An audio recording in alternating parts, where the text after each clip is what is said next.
मुझे लगता है कि इस बार इंडिया वर्सेस बीजेपी की लड़ाई है। इस बार एक तरफ वो लोग हैं जो देशभक्त हैं, जो संविधान बचाना चाहते हैं, आज़ादी बचाना चाहते हैं। अरविंद केजरीवाल जी जो हरियाणा की मिट्टी में पैदा हुए, उन्होंने पूरे देश के अंदर, राजनीति के अंदर बदलाव ला दिया। दिल्ली बदल दिया, पंजाब बदल दिया। हम तो हाथ जोड़ जोड़ के लोगों के पास जा रहे हैं, पैर पकड़ रहे हैं उनके, कि देश को बचाने के लिए, लोकतंत्र को बचाने के लिए हमको वोट दें। आम आदमी पार्टी के वरिष्ठ नेता अनुराग ढांडा हमारे साथ मौजूद हैं।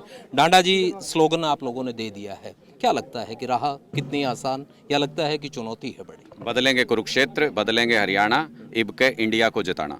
ये स्लोगन अपने आप में बताता है कि इस बार देश को जिताना है। इस बार देश के लिए चुनाव लड़ रहे हैं, लोकतंत्र को बचाने के लिए, तानाशाही रोकने के लिए चुनाव लड़ रहे हैं। बीजेपी वाले तो कहते हैं कि 370 आ रही है हमारी, तो जब उनको किसी का वोट चाहिए ही नहीं, उनकी तो अपने आप आ रही है, पता नहीं कहाँ से आ रही हैं, तो फिर उनको वोट क्यों दे? हम तो हाथ जोड़ जोड़ के लोगों के पास जा रहे हैं, पैर पकड़ रहे हैं उनके, कि देश को बचाने के लिए, लोकतंत्र को बचाने के लिए हमको वोट देना। दूसरा सवाल ये भी है लोगों के सामने कि ये 10 सांसद जो लोकसभा में चुन के भेजे हरियाणा से, ये कहाँ थे? किसी भी मुसीबत के वक्त क्या ये नजर आए? क्या हमारे बेरोजगार बच्चे जब धक्के खाते हैं, ये कभी आवाज़ उठाते हैं उसकी? क्या ये जो सरपंच अपने अधिकार मांगने गए, लाठियां जब उनके ऊपर पड़ी, ओपीएस वालों के ऊपर जब लाठियां पड़ी, ये कोई आया था इनमें से एक भी सांसद? पिछले साल बाढ़ आई थी, सारे किसान डूब गए थे, कोई साथ खड़ा दिखा था इनमें से सांसद? किसान आंदोलन में 700 शहादत हो गई, कोई भी एक सांसद गया भारतीय जनता पार्टी का? तो फिर क्यों चुनना है इनको जो आपकी आवाज नहीं उठा सकता? ऐसे व्यक्ति को चुनो जो आपकी आवाज लोकसभा के अंदर उठाए। मुझे लगता है कि इस बार इंडिया वर्सेस बीजेपी की लड़ाई है। इस बार एक तरफ वो लोग हैं जो देशभक्त हैं, जो संविधान बचाना चाहते हैं, आजादी बचाना चाहते हैं, और एक तरफ वो लोग हैं जो तानाशाही लाना चाहते हैं, जिनको भारत के संविधान से कोई मतलब नहीं है, जो पहले से ही डिक्लेयर करके चलते हैं कि हमें तो इतनी सीटें मिलेंगी, कर लो जो करना। मगर क्योंकि जब चुनाव चलता है तो तमाम तरह की चीज़ें कही जाएंगी, कुछ जुमले भी होंगे, कुछ अलग अलग तरह के काम भी गिनाए जाएंगे, जाति धर्म मजहब के नाम पर वोट मांगी जाएगी। ऐसे में क्या लगता है कि आम आदमी पार्टी किस तरीके से उन चीज़ों को रोकेगी? क्योंकि वो लोग ये कह रहे हैं कि साहब चेहरा भी बहुत बड़ा है मोदी का, इतने बड़े चेहरे के सामने विपक्ष के पास कोई ऐसा चेहरा ही नहीं है कि मुकाबला कर पाए। देखो, उस चेहरे ने क्या किया वो तो लोग देखेंगे, जैसे जो किसानों के साथ किया है, या जो छात्रों के साथ किया है, या जिस तरीके से लोग तरह तरह की मुसीबतें, महंगाई, सब कुछ झेल रहे हैं। अब सिलेंडर 1100 तक पहुंचा के और फिर 100 रुपये चुनाव से पहले सस्ता कर देना, तो ये अपने आप में बताता है कि लॉलीपॉप दे रहे हैं लोगों को। तो उस चेहरे ने देश के साथ किया क्या? हमें संविधान में 19(1)(b) आर्टिकल में ये अधिकार मिला है कि मैं शांतिपूर्ण तरीके से अपने मुद्दे को लेकर प्रदर्शन कर सकता हूँ, ये मेरा संवैधानिक अधिकार है, आज़ादी है। इस सरकार ने क्या किया? हमसे वो अधिकार छीन लिया। आप प्रदर्शन करोगे, आपका पासपोर्ट जब्त कर लेंगे, आपकी संपत्ति अटैच कर लेंगे, आपके खिलाफ FIR कर देंगे। हमें 19(1)(d) आर्टिकल ये कहता है कि मैं देश में कहीं भी आज़ादी से आ जा सकता हूं। हमने बचपन में सब पढ़ा है। वो आर्टिकल को इन्होंने वायलेट किया। ये कहते हैं आप पंजाब से हरियाणा नहीं आ सकते, बीच में सीमेंट की दीवारें खड़ी कर दी। ये कहते हैं हरियाणा से दिल्ली नहीं जा सकते बीच में। जब सरकार चाहेगी तो आप जा सकते हो, नहीं चाहेगी तो आप नहीं जा सकते हो। इसका मतलब ये संविधान को बाबा साहब अंबेडकर ने जो इतनी मेहनत से तैयार किया, उसको मानने वाले लोग नहीं है।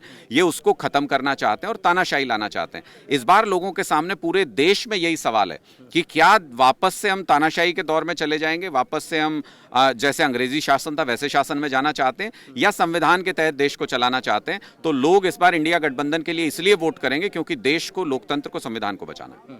तमाम मुद्दों के बीच में, क्योंकि आपके पार्टी के राष्ट्रीय जो अध्यक्ष हैं उनका भी संबंध हरियाणा से है, उनकी जन्मभूमि है।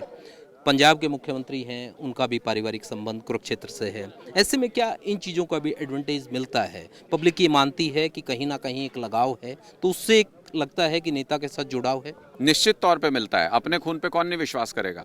अरविंद केजरीवाल जी जो हरियाणा की मिट्टी में पैदा हुए, उन्होंने पूरे देश के अंदर, राजनीति के अंदर बदलाव ला दिया। दिल्ली बदल दिया, पंजाब बदल दिया।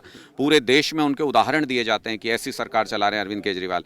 हैं तो हरियाणा के, खून तो हरियाणवी है, तो अपने बच्चे के ऊपर कौन विश्वास नहीं करेगा? लोग भी ये देखना चाहते हैं कि अरविंद केजरीवाल जी के प्रतिनिधि को अगर यहाँ पे चुन के भेजेंगे, वो कैसी सांसदी करके दिखाते हैं। तो मुझे पूरा विश्वास है कि ये बहुत बड़ा फैक्टर यहाँ पे रहने वाला है।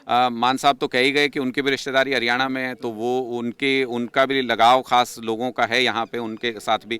और डॉक्टर सुशील गुप्ता जी लोगों के बीच में रहने वाले व्यक्ति हैं, जो लोगों से मिलते जुलते हैं, उनके दुख सुख में शामिल होते हैं। ऐसे व्यक्ति को संसद भेजेंगे तो कभी कभार मुसीबत में हमारे सवाल वहाँ पे उठाएंगे। ऐसे लोगों को संसद भेजना जो वापस पलट के आपके पास आए नहीं और संसद में आपके सवाल उठाए नहीं, तो फिर सांसद चुनने का फायदा क्या है?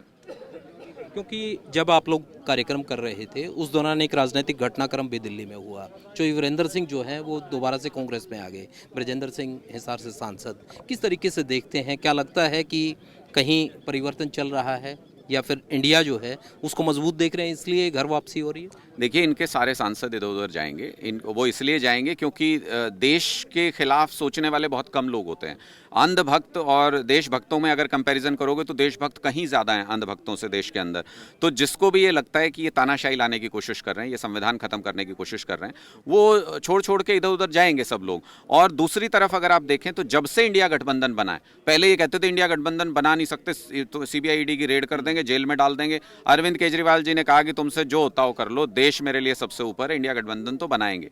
जब से इंडिया गठबंधन बनाया है, मैं अरविंद केजरीवाल जी की सोच को सलाम करता हूं कि तब से भारतीय जनता पार्टी के हाथ पैर फूले हुए हैं।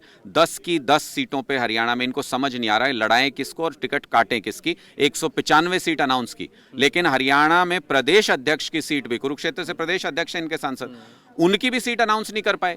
दो केंद्रीय मंत्री हैं, उनकी भी सीट अनाउंस नहीं कर पाए। इसका मतलब भारतीय जनता पार्टी को समझ नहीं आ रहा कि इंडिया गठबंधन का मुकाबला करें कैसे, ग्राउंड पे उतारें किसको। ये सीधा मुकाबला इंडिया गठबंधन और बीजेपी का हो गया है, तो इंडिया जीतेगा, बीजेपी हारेगी, इसमें किसी को कोई शक नहीं है। धन्यवाद जी। तो ये थे अनुराग ढांडा जी, जिनका साफ तौर पर कहना है कि मुकाबला जो है वो कहीं ना कहीं एनडीए वर्सेस इंडिया है और इस गठबंधन में इंडिया जीतेगा, ऐसा इनका दावा है। अपने सहयोगी प्रवेश के साथ आलोक सांगवान, द भारत खबर, कुरुक्षेत्र।